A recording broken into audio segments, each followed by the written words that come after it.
Greetings, Hoodoo family. Hope that you're having a good and wonderful Hoodoo journey. Just wanted to touch base with you on something that just crossed my mind over the weekend as I was working, thinking about some of my elders and how they did, left-hand work. So just want to give a word to the wise. A few of my elders did specialize in certain left-hand works. And I heard and seen how they prospered in their work. But as they moved deeper into old age, I seen how some of them suffered. Now, I'm not saying that when you do left-hand work, this is going to happen to you, but I've noticed it quite a bit. And these were very powerful individuals. And like I said, some of them suffered in their old age, and all their power couldn't stop their decay. The universe will always get its payment. This is why in Hoodoo, there is a season for left-hand work. And you better know what you're doing. And that's why it's always best to leave left-handed work up to someone who specializes in that, a seasoned Hoodoo practitioner.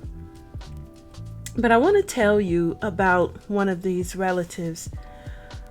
One of my elders, whom I will call Cousin Jane, she was a cousin, Jane's not her real name, she hoodooed her husband to get him and keep him.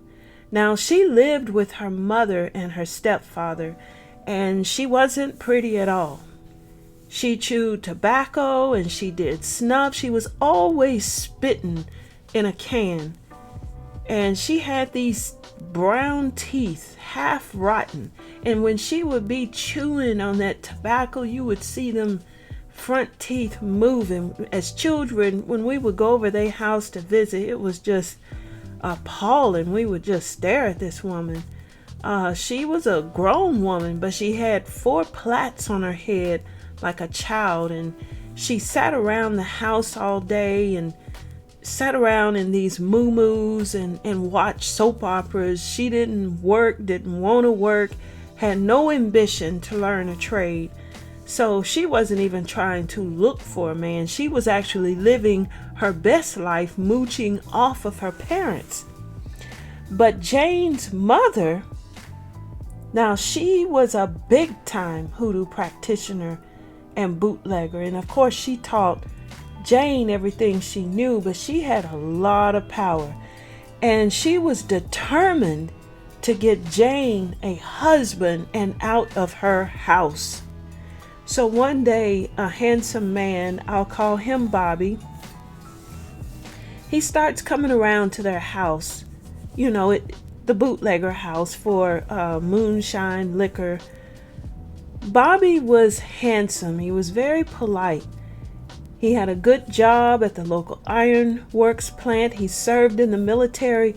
Bobby was a deacon in the church. Outstanding, man of the community. He was tall and he was high yellow. And, back then, being high yellow was, really something. And he was very intelligent. So Bobby stuck out like a sore thumb in the bootlegger's house. So Jane's mother sees Bobby and she watches him. And she decides this is the perfect man for Jane. So she puts her Hoodoo start to work on him, and she actually gets him to take out Jane, to take her out on a date. So the mother works on Bobby through his drink and God knows what else.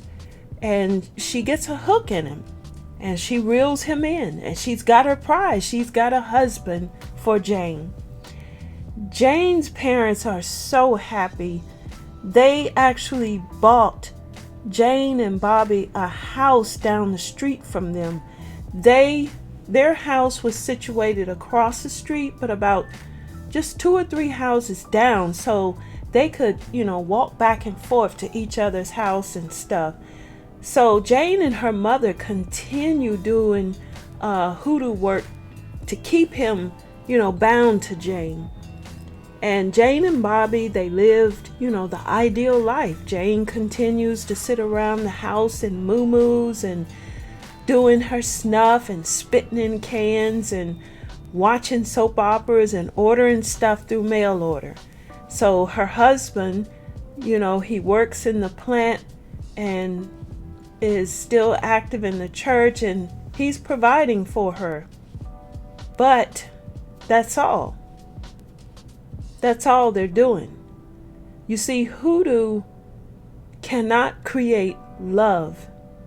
It can't produce affection or genuine interest in a person. That is what was missing in their relationship. And yes, Bobby was faithful to her, but he had no real genuine love interest in Jane. And he didn't take her anywhere with him. I mean, he would take her to the store and places she needed to go. He didn't even take her hardly to church unless she just insisted on going, and she wasn't really a big church goer. And they had no children. So finally, when Jane's mother and father, passed away, some of that old hoodoo power that was there from her mother began to fade, because Bobby began to somewhat despise her. And like I said before, it was a marriage in name only, and they went through the motions and pretty much nothing else. When we would go over there, I always noticed that their house had no energy in it. It was kind of like walking into a tomb. There wasn't even any personality in their house, like personal decoration and stuff. It was just a basic home, and it was so devoid of spirit. So eventually, as they got older, Jane started to become sick, and from what I seen, Bobby barely showed interest in her illness. I mean, he would take her to the doctors. He would go to the hospital when she's hospitalized. But that was it. He still worked at the plant. He still went to the church. Going to see her was secondary. So in the end, Jane was trying to heal herself with hoodoo medicine. And we're not sure what she did, but she used something wrong, because all of a sudden her body blew up like a balloon. I mean, it was almost, it looked like she was going to burst. Her skin began to crack and leak some sort of ooze, and she was in the hospital for quite a while. She suffered and died a very painful death. So I just wanted to tell you this story because, when you look at it, the universe slow walked Jane and her mother down. Everything in hoodoo comes with a price, and I stress this to my students. Now, they ended up sacrificing love, happiness, and joy to get Jane a husband. Jane's mother ended up destroying her own lineage by pushing Jane into a fruitless marriage. Jane and Bobby didn't have any kids, so when they died, that was it. That was it for their bloodline. And Jane ended up destroying herself with the same power that destroyed her husband, which is ironic. Now, some people say you got to have good protection and power to deflect when you're doing left-hand work. And I agree, this is so very true. But one thing hoodoo or any other system can't do is stop the universe.